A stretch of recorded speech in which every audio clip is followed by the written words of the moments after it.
we?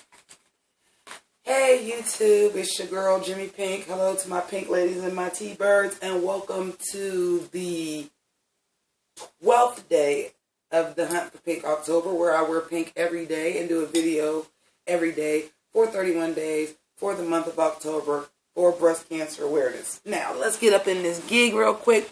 First of all, go ahead and knock that link out and donate to the Breast Cancer Foundation of my choosing, wherever it links at. Okay, so let's get into Empire. I don't even know what, let me see. While I'm over here running my yaps, I don't even know what episode this is or nothing. What episode? I know it's season 3, because I don't do a review on everyone. But this episode, I had to, because first and foremost, fuck it, I'll look it up after the fact. We ain't gonna refer to it by what fucking episode it is. It'll just be in the fucking title of the video. First of all, excuse the fat rolls, this damn ghost three-way that had me in my feelings, because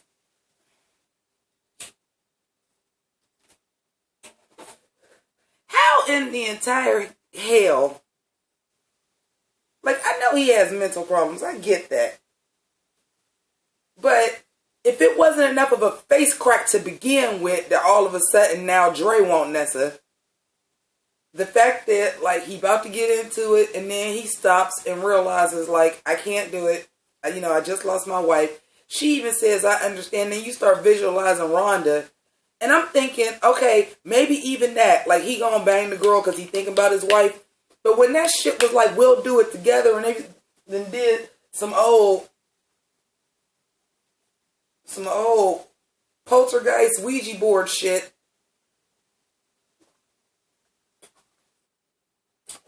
and I know that was the end, but once again, I don't know why I feel the need to have to tell anybody, spoiler alert, if you click on a video to say recap and review, obviously, because we're going to talk about some shit that happened. Now, couple things this episode, and it's funny because, you know, my friend was here, and he doesn't watch Empire. So, we were having a conversation about how TV shows, after so long, after about 3 or 4 seasons, start jumping the shark. And what season was this on? Because he knew of Empire, but he's a Power guy. He watches Power. He doesn't watch Empire. So, I was like, well, this is season 3. And I said, don't get me wrong. Some outlandish shit has happened. But not to the point where it was completely unbelievable or unwarranted. And then here come this motherfucking episode. So, first of all, I know that we are trying to paint Cookie as this rough, around-the-way girl who was, you know, a big-time drug dealer, did a 17-year bid, and I understand that. However, you've already showed us her background, that she went to, like, a Catholic school. She does work for a multi-billion-dollar company. She know good and hell well she was somewhere with all these bougie-ass people in an opera that she wasn't going to scream out, yes, girl, sing that. She was not going to do that. I don't like that. I did not like that at all. I'm like, now, come on now. We understand she a street chick and she move in certain kind of ways, but she ain't uneducated like that.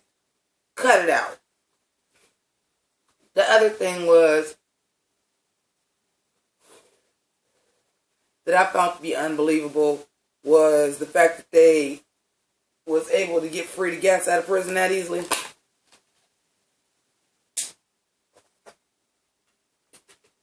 You can't make a point to Andre, who has been an upstanding citizen basically his entire adult life, and then started from the bottom. Now we here and pulled himself up, went to business school and all that. Who's never been in trouble, and every time something happened, y'all want to remind him, oh, you can't just do that because you in the system now. Once you in the system, so you gonna tell me Frida Gatz, little rough and tumble ass, ain't never been in jail, and her father was like this big, huge drug dealer that was supposed to be on the level of like a Nicky Barnes? And you don't think cops and stuff know that? And you gonna try to tell me just because whoop de whoop, we got some doctors that say she had this thing and Jamal actually spoke on her behalf, they were just gonna be like, all right, yeah, you can have bail, go ahead, beat it, peace. You shot somebody at a nationwide event that everybody full-fledged seen you because it was on a red carpet that was supposed to be the equivalent of the Grammys, so like millions of people saw you do it. But you was under duress because, and listen to this, and you was under duress. Not because somebody had killed your father, because you can't say that, but because nobody taught her the pressures of now being rich and famous and she ain't never lived that lifestyle. The fuck out of here, man. Bitch, where? You done made all these storylines about the whole season almost has been this storyline where you've been dressing like the Black Lives Matter thing. But y'all was just going to be able to spring free to like that and she shot somebody on national TV. Okay. Face crack number 2 is that her and Lucius, that was a plan. And they played the hell out of Jamal. And then Jamal actually had some doctors fake and lie and said she had some motherfucking mental disorder.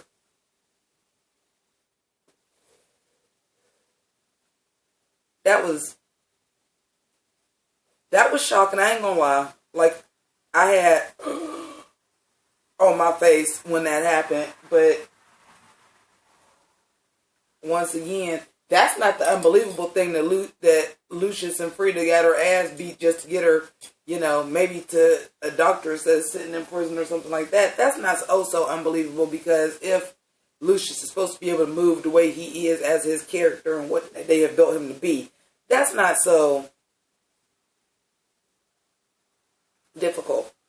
The fact that they let her out that quick, and the fact that the whole reason they did that is because, well, now when she tried to say something like I killed her father, she's not going to be a credible witness. Says who? Because that would make perfect fucking sense. That they said, she was under this duress, and then she come out and say, no, the reason why I was under that kind of duress is because I found out this man killed my father. That doesn't make her uncredible. Plus, again, y'all can't tell Andre, well, you in the system now,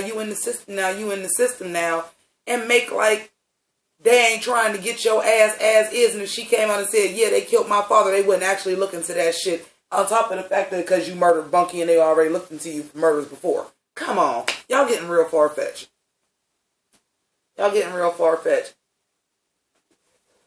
Another thing that I didn't like I live for Taraji P. Henson. Like, she is my favorite actress. She has been my favorite actress well before Empire. I feel like she underrated. Way underrated. I'm glad she finally getting her props and her Emmy nods and stuff like that. But she an Oscar nominee too, if y'all didn't know that. She got nominated for an Oscar for Benjamin Button. She was Brad Pitt's basically adopted mom. They left the baby on her doorstep and that's who raised them. But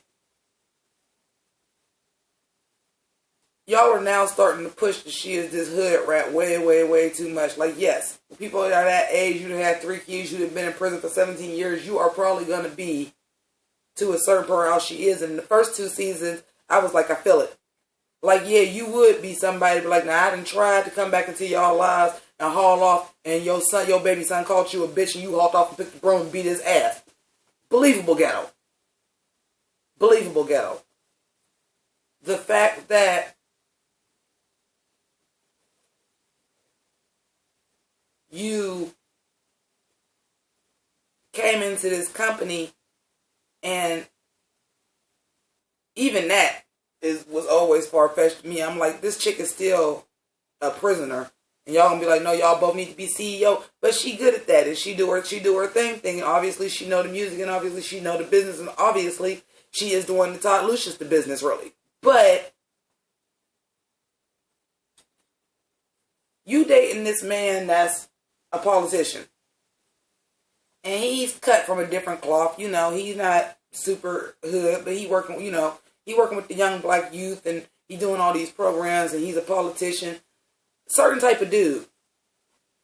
If he was taking you on a date, when they was doing that fashion montage, she had on that graffiti bridge ass dress. Which, don't get me wrong, that's Cookie. Taraji was rocking it. I didn't love the dress, but it looked good on her. They make sure to keep Taraji fly. But I'm not saying don't be yourself, but what's the chances? Y'all know y'all ain't going to like no club or nothing like you would go with Lucia, so you had to know that was probably not the most appropriate thing to wear. At least when she did come out with the red dress, I was like, okay, that would probably be something that was appropriate to wear on a date with this guy. But I find it hard to believe y'all got personal assistants, both of y'all. Y'all been talking all the time, y'all working on this thing, and he said he was taking you somewhere and didn't mention that it was a benefit and that you should have on a fucking gown. Like, see, these are all the things about this episode that bother me. Don't get me wrong. The episode still had its usual Empire twists and turns. Portia was on there. I love Portia. I love the way how they Chekhov gun. They use Chekhov's gun a lot. Y'all don't know what Chekhov's gun is. I'm about to give y'all a little English lesson. Screenwriting lesson, if you will. Chekhov's gun is, I don't remember what the play is off the top of my head, but it basically says if you're going to introduce a gun in the first act, it better come back in the third act. Well, what they did here, the Chekhov's gun, was the benefit, and that they went to the opera. So it starts off, and then I thought that storyline was going to be to the wind because I didn't hear nothing else about it because it was real short. And Tiana was arguing like, Lucius want me to do a clapback song, like I'm a singer, like I'm not, etc. And you know, it was like she's not Nicki, she more like a Rihanna, which in this we will say in universe, okay, because if we got to stretch our suspension of disbelief to think that Lucius is supposed to be Jay-Z, we can stretch our disbelief and say Tiana is Rihanna, okay? But you did that very, very well, because that was, nobody thought about it. Then she went to the opera. So then when they got the opera singer and put her with Tiana and did that song, like, I thought that was pretty dope. I really, really did. I enjoyed that. However, I don't understand, and this is something that I don't think would actually happen in real music. They would never let that shit ride. You got 3 artists, so the dude that Lil Romeo was playing is also a smaller level Empire artist, but he's signed to Empire. Tiana is signed to Empire. And we all know Hakeem is. Y'all doing diss tracks to each other and y'all all on the same label, that shit would never fucking fly. And if y'all know a little bit more about music history and beef records than I do, which I doubt, no tea, no shade, but if you do, and that has ever happened while they were still both on the same label, y'all let me know, but I don't think, no, that shit would never fucking fly. So anyway, overall, I'm not real big in the ratings, but if I had to say, out of all of these episodes, this was a filler episode. Like, obviously, this was a night where it wasn't like a sweep. They weren't competing against nothing that they had no threat against or nothing like that, because it was an episode of Empire. Like, and when I say that, that's no tea, no shade. Like, when I say it was an episode of Empire, like, it felt like Empire. It still had the Empire twists and turns. There was no Boo Boo Kitty, which Anika is getting back to the old Anika, so I'm going to need Boo Boo Kitty. We have Boo Boo Kitty substitutes. I wonder if, I hope this ain't going to happen, but they do got to at least try to kind of be cordial, considering the fact that this woman is your granddaughter's mother. I wonder if Cookie is going to go to Boo Boo Kitty for like some debutante lessons, because I would live for that. First of all, I just want Cookie. I want Cookie and Anika to be cool, because like them is some bad bitches, like some bad, powerful, smart bitches, and I want them, by the time the end of this show is over, I want them two to take Lucius down. That is my ultimate goal for this series. And then they take Lucius down, he go to prison, she finally hire Anika, and they run Empire together with the kids. That's my ultimate goal. But anyway, that's all I got for y'all today. Really, you know, I mentioned it before, it is kind of hard. I don't know how some YouTubers do it. It is very hard to do a video every day, because sometimes it's just not a topic that you want to fucking talk about. So I did an Empire review before, stopped doing them because I didn't really get the views I wanted, and then didn't have nothing else to talk about today. So, boom, here it is. Y'all let me know, comment below, let me know if you think I should still keep doing Empire. So anyway, thank you for watching, Pink Ladies, T-Birds, subscribers, just viewers of my shit, family. One more time, hit the link up wherever it go. You think I noticed after 12 days where it shows up at on my screen, but please donate to the charity of my choosing for breast cancer on this video. It is Breast Cancer Awareness Month, hence the reason why you seeing my face in your timeline so damn often. So, I'll see you tomorrow for day 13 and the season finale, or at least the last episode before we find out who wins of RuPaul's Drag Race. So y'all know y'all will see me tomorrow. So, thanks for watching once again. And, excuse me, deuces.